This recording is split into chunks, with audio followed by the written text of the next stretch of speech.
Bueno, en esta ocasión entonces yo les voy a hablar de lo que vendría a ser el examen bioquímico de la función renal y lo que es la orina, ¿ok? No voy a ahondar mucho tal vez en lo que es fisiología porque la verdad es que es larguito.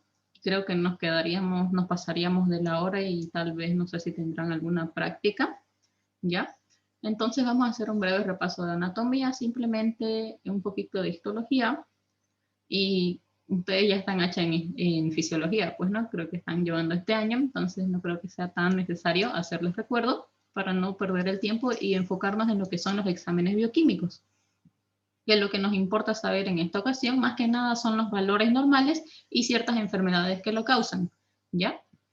Entonces, en anatomía ustedes saben que el riñón de largo mide de 10 a 12 centímetros, con un ancho de 2 a 3 centímetros y 6 centímetros en sentido horizontal. Este tiene una, como dice acá, forma de judía, o si no, como nosotros conocemos, una habichuela o un poroto, ¿verdad? Ustedes saben que en la parte superior se encuentra lo que es la glándula suprarrenal, que en este caso no la vamos a tocar mucho, no vamos a hablar mucho de esta.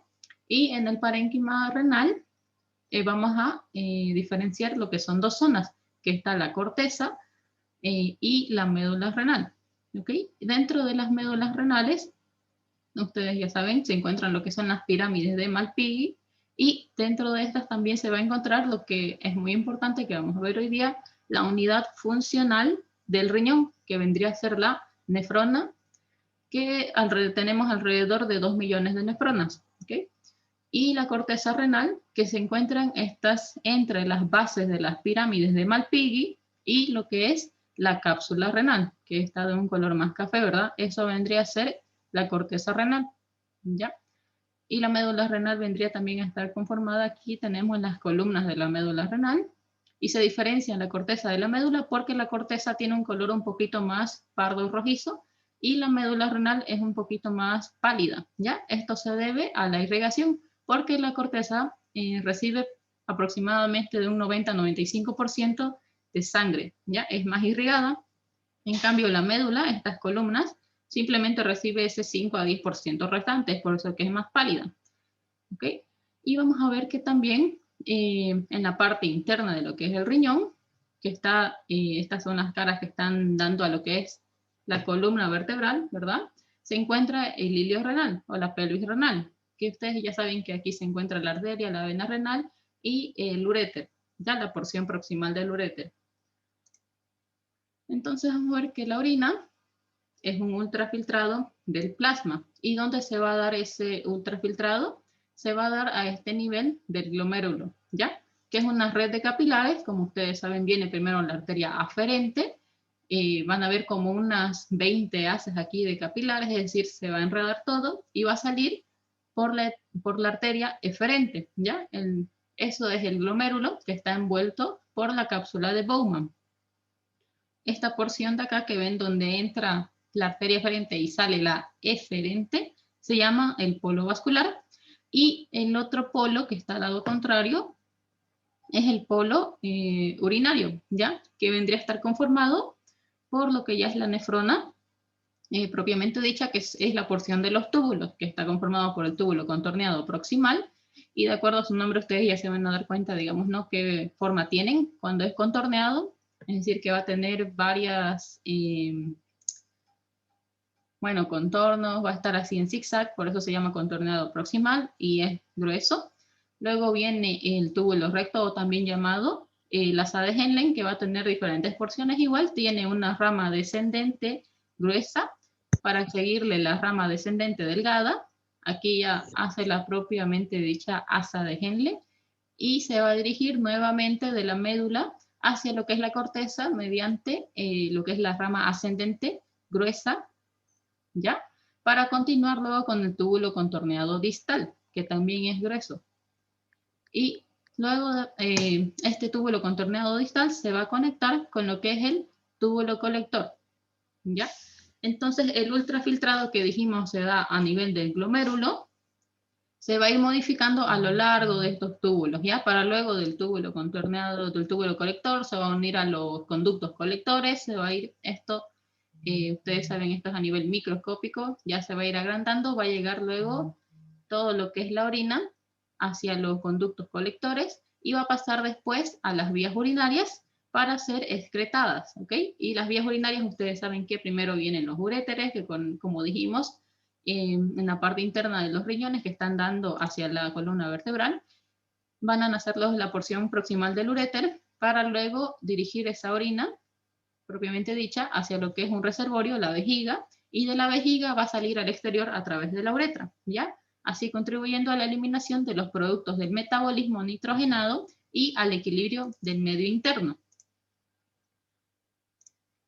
Ahora es importante recordar ciertas funciones que tienen los riñones. Ustedes saben que es la de mantener lo que es el volumen corporal, ¿ya? Se encarga de lo que es el equilibrio hidroelectrolítico, el equilibrio ácido-base, que ya lo han visto, la formación y la eliminación de los productos de desechos, ¿ya? Y también es importante recordar que sintetizan ciertas hormonas. Como ustedes saben, las células yuxtaglomerulares van a sintetizar la renina, usualmente se activan cuando hay un cambio en la presión arterial. La hipófisis posterior va a estar encargada de la secreción de lo que es la vasopresina o la hormona antidiurética, y la corteza suprarrenal va a estar encargada de lo que es la formación de aldosterona. Y también recuerden que el riñón está encargado de la hidroxilación del 25-hidroxilo vitamina D3, ¿ya?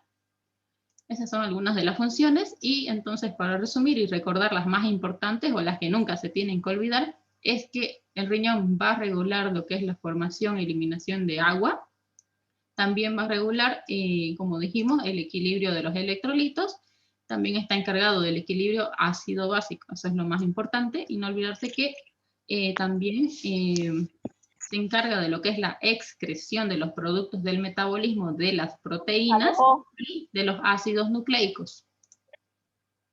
Entonces, ¿qué vamos a ver el día de hoy? Lo que corresponde ya a bioquímica propiamente dicha, ¿no? En el laboratorio, lo que es la función tubular renal y la función glomerular renal. Y creo que su nombre ya nos dice, ¿no? Que aquí vamos a ver si están funcionando correctamente los túbulos que ya hemos mencionado, la nefrona propiamente dicha, ¿no? Que está conformada por el glomérulo y por los túbulos contorneados proximales, las ADN, el túbulo contorneado distal y el túbulo colector. Y vamos a ver la función glomerular renal, si es que está funcionando correctamente. Todo esto al nivel de que se da, ¿no? El ultrafiltrado del plasma. Y para eso vamos a tener diferentes pruebas. Primero se realiza lo que es el examen macroscópico, el examen físico de la orina, para ver simplemente el olor, el color, la cantidad, esas cosas, digamos. Entonces no lo vamos a tocar el día de hoy. Luego sigue el examen microscópico del sedimento urinario para ver si hay ciertas células presentes en la orina que no deberían haber, obviamente, como ser los eritrocitos, los glóbulos blancos, o si no, los cilindros, ¿ya? Y lo que nos importa hoy día, después de hacer esos dos exámenes, siempre se empieza del nivel macroscópico, microscópico, y por último llegamos al examen bioquímico, ¿ya? O químico de la orina. ¿Y qué pruebas se van a realizar? Las mediciones de la osmolaridad del plasma y de la orina, la prueba de la carga ácida, vamos a ver si es que hay glucosa presente en la orina, vamos a ver si hay aminoácidos en la orina, ¿ya? Aminoaciduria. Vamos a hacer las pruebas para ver si es que hay proteinuria específica y la prueba de la restricción hídrica, ¿ok? Y para entonces ver la función tubular renal, esas son las pruebas que se hacen en ese orden. En el anterior estaban desordenadas ya las mediciones de la osmolaridad en el plasma orina. Luego hacemos, dependiendo de qué enfermedad sospechamos, vamos a realizar una prueba de restricción hídrica, o si no, una prueba de carga ácida, o una proteinuria específica, glucosuria o una aminoaciduria, ¿ya? Entonces, la osmolaridad plasmática de la orina y en el plasma, vamos a ver que va a depender estos valores de lo que es la función tubular, ¿ya? Y obviamente se va a ver alterado siempre y cuando haya una enfermedad renal. Va a estar alterada la capacidad de concentración de la orina. Si los túbulos y los conductos están bien, no tienen ninguna alteración, no hay ninguna deficiencia, y la secreción de vasopresina también es adecuada, la osmolaridad va a estar normal. En cambio, cuando están alterados en su anatomía o en su función, si está alterada la secreción de vasopresina, la osmolalidad va a estar alterada. Aquí va a estar normal, ¿ok? Y entonces, ¿qué valores nos interesan? Estos están expresados en miliosmoles por kilogramo. Ya lo saben, ¿verdad? Que osmolalidad es la concentración de osmoles expresado en este caso son kilogramos de agua, ¿ya? Y vamos a ver, dependiendo de la enfermedad que puede estar alterado, por ejemplo, la osmolalidad plasmática en una diabetes insípida y central y nefrogénica va a estar aumentada y la polidipsia va a estar disminuida. Cuando en cambio en la osmolalidad urinaria y cuando hay estas enfermedades, la diabetes insípida central o nefrogénica va a estar disminuida en cambio, ¿ya? Vamos a ver que difieren en este caso, y la polidipsia en este caso sí va a estar disminuida también. Y lo que más nos va a importar ver en esta diapositiva es la osmolalidad urinaria tras restricción hídrica, que ya saben que es una prueba que también realizamos. Lo normal es que sea de más de 750 milismoles por kilogramo, ¿ya? Tanto en la diabetes insípida central como en la nefrogénica, este valor va a estar por debajo de los 300 milismoles por kilogramo. Hay que recordarlo porque es una prueba que se realiza frecuentemente. ¿Ok? Aquí está lo que decíamos. ¿Y para qué utilizamos esta prueba? Cuando queremos saber la causa de una poliuria excesiva, ¿ya? ¿Qué se hace? Al paciente lo vamos a privar de cualquier líquido durante 24 horas, ¿ya? Y la medición de la osmolalidad se va a hacer en todas las muestras que se recojan durante las 12 horas siguientes, ¿ya? A las pruebas. Y como dijimos, el valor normal es mayor a 750 milismoles por kilogramo, y cuando este está disminuido, nosotros ya tenemos que sospechar de esas enfermedades. La prueba de la carga ácida, ¿para qué la vamos a utilizar? O cuando estamos sospechando de una acidosis tubular renal, y como su nombre lo dice, vendría a ser la falta de eliminación de lo que es los hidrogeniones. Ustedes saben que tienen una carga ácida, y entonces si se acumulan los hidrogeniones en el plasma, va a dar lugar a una acidosis metabólica. Es por eso que es importante hacer el diagnóstico, debido a la disminución de la secreción tubular, ¿ya? Al paciente se le va a administrar entonces una cápsula de cloruro de amonio, que es muy soluble en agua, ¿ya? Y tiene un poco de carga ácida. Se le administra esta cápsula por vía oral y se van a recoger todas las muestras de orina en las próximas 8 horas, ¿ya? Y que debemos encontrar, aunque sea una muestra, tiene que tener un pH menos de 5.3. Si no es así, si no encontramos ninguna muestra con este valor, nosotros ya tenemos que pensar en una acidosis tubular renal, ¿ya? Y vamos a ver que se va a clasificar esta acidosis tubular renal en 3 tipos, ¿ya? Tipo 1, que vendría a ser una alteración a nivel distal. El tipo 2, a nivel proximal está la alteración. Y el tipo 4, ¿ya? En el tipo 1 vamos a ver que va a haber una deficiente acidificación distal. Va a haber una disminución en la secreción de los hidrogeniones. En el tipo 2, cuando es proximal, va a estar alterada lo que es la reabsorción del bicarbonato. Entonces va a estar disminuida, ¿ya? Y por lo tanto, ustedes saben, si se eliminan los bicarbonatos a través de la orina, quedan solamente los hidrogeniones y obviamente va a haber una acidosis, ¿verdad? Aquí, como decía, ¿verdad? Una disminución en la secreción, es decir, se van a acumular, no se van a eliminar, otra vez va a derivar en una acidosis. Y en la tipo 4 va a haber una resistencia a la aldosterona, ¿ya? Y en consecuencia también va a haber una disminución en la secreción distal de hidrogeniones, ¿ya? ¿Y cómo va a ser el pH en estos diferentes tipos de situaciones? ¿Ya? En el tipo 1 va a estar mayor a 5.3. En el tipo 2 va a ser variable, digamos, puede estar un poquito más de 5.3, pero casi nunca menos. En el tipo 4 suele ser, dice, menor a 5.3. ¿Ya?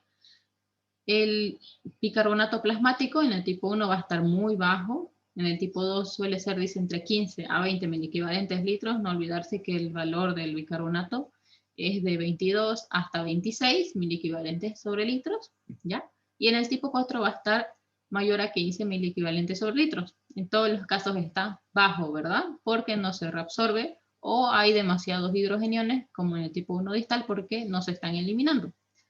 Ahora el potasio plasmático usualmente está bajo normal y solamente en la tipo 4 va a estar alto. Y en el tratamiento, como hay un déficit de lo que es el bicarbonato o hay un exceso de hidrogeniones, tenemos que administrarle ya bicarbonato a estas dosis. En el tipo distal va a ser de 2.000 equivalentes por kilogramo día. En el tipo 2 va a ser 10.000 equivalentes por kilogramo día, ¿ya? Y en el tipo 4 de 1 a 3.000 equivalentes por kilogramo por día. Ahora, ¿a qué se asocia esto? ¿Cuáles son las causas?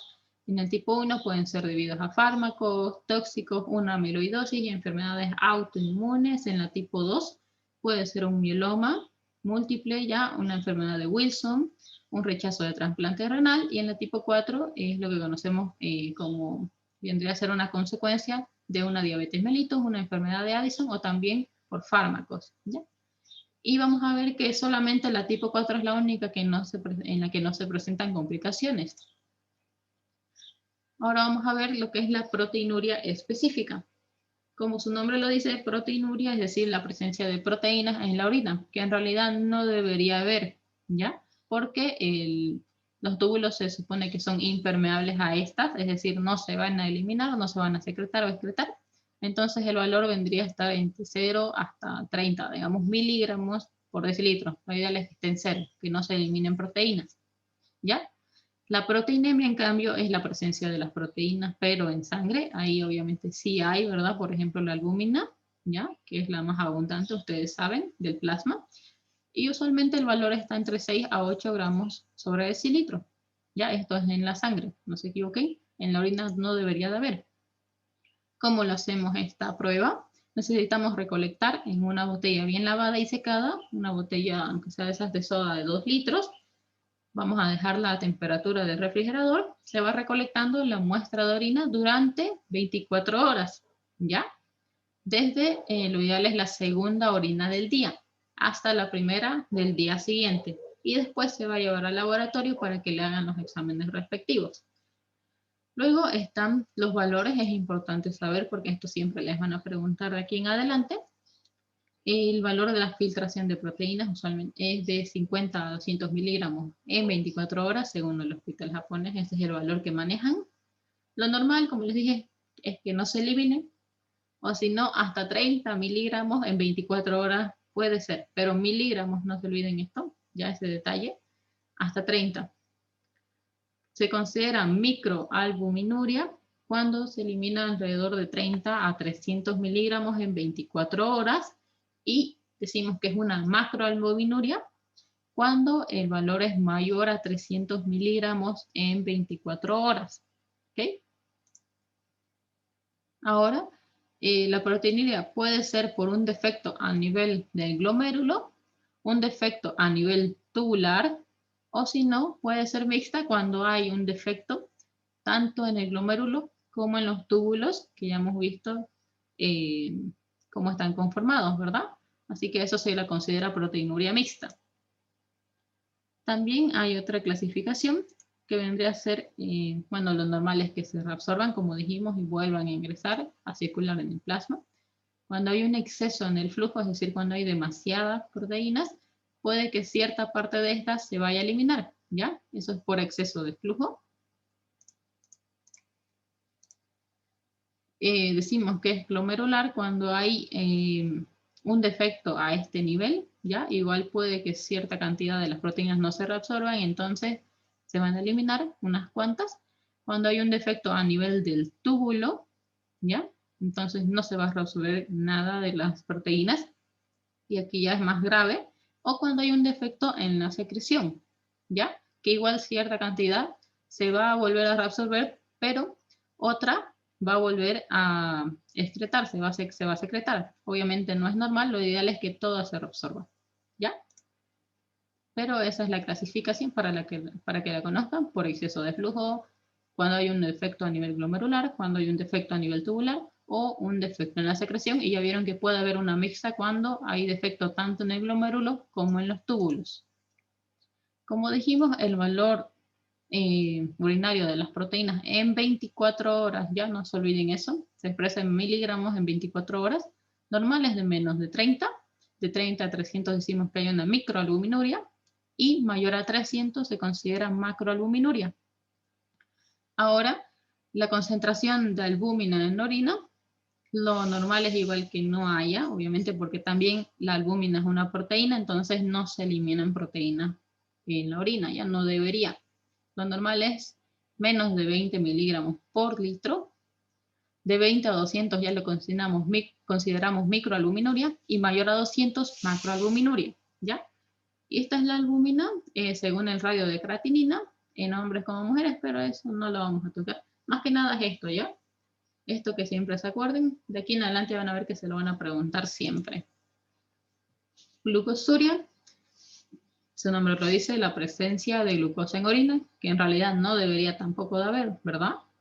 Ustedes saben, tal vez ya les han explicado en la diabetes, cuando hablaron de diabetes mellitus, que cuando el valor plasmático de la glucosa es mayor a 180 miligramos por decilitro, se va a empezar a eliminar esa glucosa a través de la orina porque está en exceso, ¿verdad? Lo normal es de 70 a 99 miligramos sobre decilitro, y aquí ya está en 180, casi llegando a 200, ¿verdad? Entonces se va a empezar a eliminar por la orina, ¿ya? Entonces, ¿cómo lo detectamos? Mediante un examen bioquímico de orina, y esto está errado, ¿ya? Está mal que piensen que la disfunción eréctil es la principal enfermedad que la causa, ¿ya? En realidad es la diabetes mellitus. La disfunción eréctil simplemente es una de las consecuencias de la diabetes mellitus, que se da obviamente en los hombres, ¿no? Y entonces la verdadera causa es la diabetes, no es la disfunción eréctil, ¿ok? Simplemente porque está presente la disfunción cuando un paciente es diabético, es que la confunden y piensan que esa es la causa de una glucosuria, cuando en realidad no es, siempre va a ser la diabetes, ¿ya? Ahora la aminosiduria, vamos a ver que, como su nombre lo dice, son los aminoácidos filtrados que no se reabsorben en este caso, si están presentes, lo normal es que se reabsorban en los túbulos proximales, ¿ya? Si no se reabsorben van a ser eliminados, se van a encontrar en orina. ¿Y debido a qué? Debido a trastornos específicos como la cistinuria, que vendrían a ser los cálculos de aminoácidos en la orina, o la lesión tubular adquirida. Ya estas enfermedades van a producir aminoaciduria. También hay otras enfermedades, esas son las principales, pero hay otras como la enfermedad de Hartnup, la enfermedad de Canavan o la homocistinuria, pero las principales son estas dos, la cistinuria o una lesión tubular adquirida. ¿Ok? Bueno, entonces eso vendría a ser en lo que respecta a la orina. Ahora vamos a ver las pruebas de la función glomerular.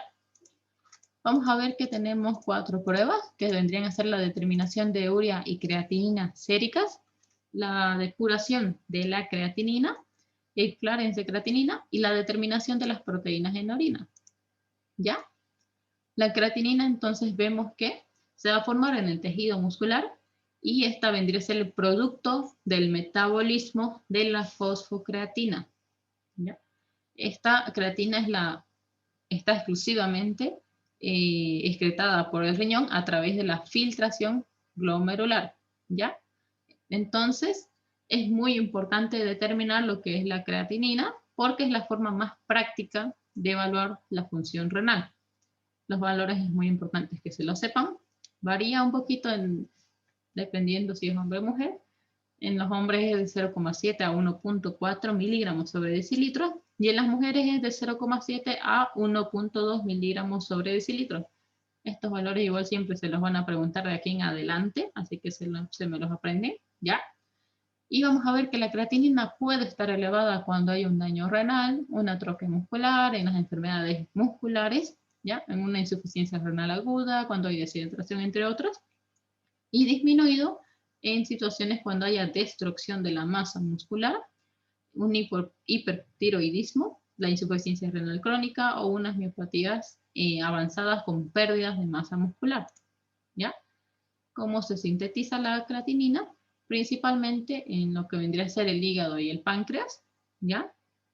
Gracias a la alanino-arginina y guanidinoacetato transferasa, se va a, como vemos acá, estos dos metabolitos, la glicina, estas dos moléculas, la glicina y la arginina, se van a juntar. Por un lado se va a escindirlo en ornitina y en guanidinoacetato. Luego, el guanidinoacetato metiltransferasa va a pasar este guanidinoacetato a creatina. Y esta creatina, gracias a transportadores específicos de la creatina, ya va a enviarla hacia los órganos que la necesiten, como ser principalmente las envía hacia el cerebro y a los músculos, ¿ya? Como vemos acá. Después de ser utilizada, la creatina se va a fosforilar, bueno, primero se fosforila y va a dar lugar a lo que es la fosfato de creatina, ya el fosfato de creatina. Y como dijimos, el metabolito que se va a formar después de que se va a utilizar este fosfato de creatina es lo que conocemos como la creatinina. Y esta es la que va a ser eliminada a través del riñón, ¿ya? Vamos a ver que la urea, si se acaba el tiempo, yo creo que vamos a empezar otra vez, otra reunión, pero no creo que eso pase, creo que ya vamos a acabar si no me equivoco. La urea entonces es la fracción de nitrógeno no proteico más importante en la mayoría de los líquidos biológicos. En el hombre es el principal producto final, dice, del metabolismo de las proteínas, ¿ya? Se va a producir esta en el hígado y se excreta por la orina a través de los riñones, se va a filtrar en los glomérulos y se reabsorbe en los túbulos. ¿Cuál es el valor de referencia de la urea plasmática en sangre? Es de 20 a 40 miligramos sobre decilitros en los adultos y de 5 a 18 miligramos sobre decilitros en los niños, ¿ya? Y vamos a ver que se encuentra aumentada cuando principalmente hay un daño renal, es decir, una insuficiencia renal aguda, una insuficiencia cardíaca congestiva, cuando hay un infarto agudo del miocardio, cuando el paciente está estresado, cuando hay una ingesta abundante de proteínas, por eso que los fisiculturistas también ustedes saben que consumen muchas proteínas, ellos usualmente tienen su urea elevada, ¿ya? Y por lo tanto también su osmolalidad está elevada. El sangrado también de tubo digestivo puede producir un aumento de la urea. Ahora, ¿cómo sacamos el valor? Otra prueba que vendría a ser el clones de creatinina. Para esto necesitamos de una fórmula, ¿ya? Que igual la van a ver de aquí en adelante, siempre se las van a decir cuál es la fórmula para sacar el clares de creatinina, que es la fórmula de Cockcroft y Gaul, que vendría a ser así. En los hombres se va a hacer esta fórmula, 140 menos la edad del paciente por el peso, esto tiene que estar en kilogramos, ¿ya? Dividido todo esto entre 72 por la creatinina plasmática, expresada en miligramos sobre decilitros. Y en las mujeres, la parte de arriba es lo mismo, y abajo decimos que se multiplica 85 por la creatinina plasmática por miligramos sobre decilitros, ¿ya? Los valores normales, entonces, ¿cuánto debería ser en los varones? De 97 a 137 mililitros por minuto. Y en las mujeres de 88 a 128 mililitros por minuto, ¿ya? Ahora, la fórmula para calcular el aclaramiento en la orina es diferente. Se va a multiplicar la creatinina excretada, ¿ya? Por el volumen de orina. Todo esto dividido entre la creatinina sérica. No es lo mismo estas dos fórmulas ya, así que tienen que saberlas. Usualmente sí piden esta siempre para saber el valor de la creatinina, ¿ya? En cambio, para el aclaramiento de la creatinina en orina, los valores normales son menos de 40, ¿ya? En los hombres es de 107 a 139 mililitros por minuto, en las mujeres de 87 a 107 mililitros por minuto, en los recién nacidos es de 40 a 65 mililitros por minuto. Y hay que tener en cuenta siempre que por cada década de vida se va a disminuir un 10% la tasa de filtración glomerular. Entonces no va a ser el mismo valor para un joven de 20 años que uno de 60, ¿verdad? Hay que tomar siempre en cuenta, ¿ya? que siempre se va a disminuir un 10% por cada década de vida. La depuración de la creatinina, entonces también, ¿cómo es que vamos a hacer? ¿Qué necesitamos? Una muestra de orina en 24 horas y de ahí vamos a calcular la creatinina urinaria y también la creatinina plasmática, ya en ese mismo periodo. Esto está entonces relacionado directamente con lo que es el caudal del filtrado glomerular. Es importante también saber la estimación de la tasa de filtración glomerular y para esto necesitamos medir lo que es los valores de insulina y la depuración de creatinina endógena.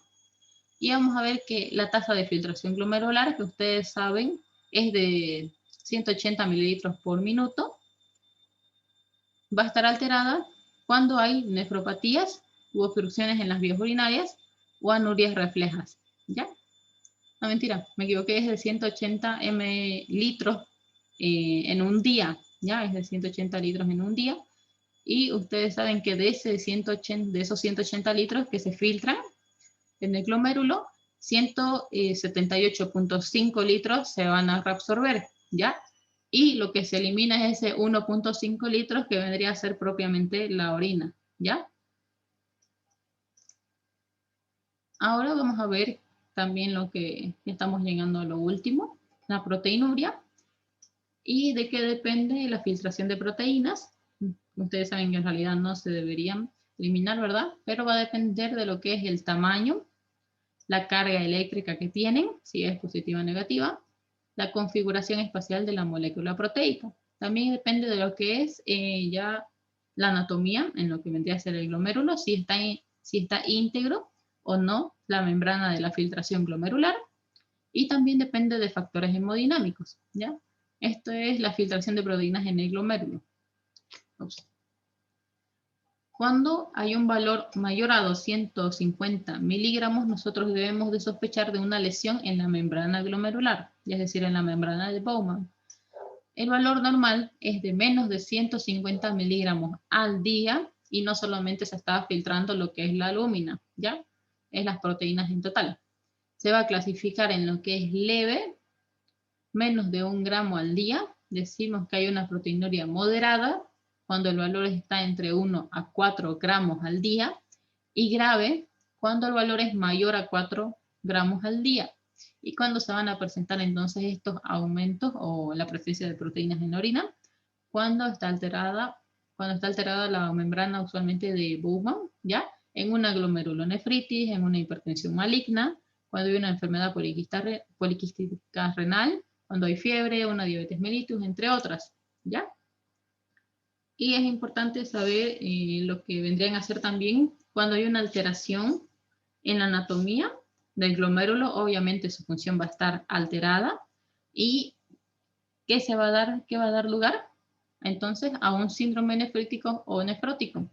Ahora sí hay que hacer la diferenciación de estos dos, ¿ya? Entonces, en el síndrome nefrítico va a haber alteración inflamatoria difusa en los glomérulos, ¿ya? Y se va a caracterizar porque va a haber presencia de sangre en la orina, es decir, una hematuria, ¿ya? El paciente va a presentar edemas e hipertensión arterial. En cambio, en el síndrome nefrótico, esto va a ser por un aumento de la filtración glomerular de las proteínas plasmáticas, ¿ya? Entonces la proteinuria va a llevar a una hipoalbuminemia, obviamente porque se están eliminando, ¿verdad?, las proteínas por la orina, va a disminuir la concentración de albúminas en la sangre, por eso dice hipoalbuminemia. Y ustedes saben que están encargadas estas también de mantener lo que es la presión coloidosmótica. Por lo tanto, si es que no hay estas proteínas que regulen esa presión, va a dar lugar a los edemas y también el paciente va a estar oligúrico, no va a orinar mucho. Y usualmente el síndrome nefrótico, entonces, ¿cuál es su causa? Una hipercolesterolemia, ¿ya? Y eso vendría a ser todo respecto a renal. Más bien, creo que queda un minuto. No sé si han entendido. Lo más importante es que recuerden todos esos valores, ¿ya? Porque eso es lo que usualmente les pregunta la doctora. Los valores normales y cuándo se consideraría, digamos, ya normal. de las proteínas, usualmente de la urea, de la creatinina, siempre les va a preguntar eso. No solamente la doctora, también de aquí en adelante, los otros doctores cuando lleven fisiopatología, cuando lleven igual vuelvan a ver estos temas de renal, les van a preguntar. Entonces, tienen que aprenderse estos valores de referencia, lo normal, para saber cuándo están alterados, ¿ya? Y las pruebas que se realizan también es importante. La glucosuria, el umbral de la glucosa, ¿ya? Se la tienen que saber.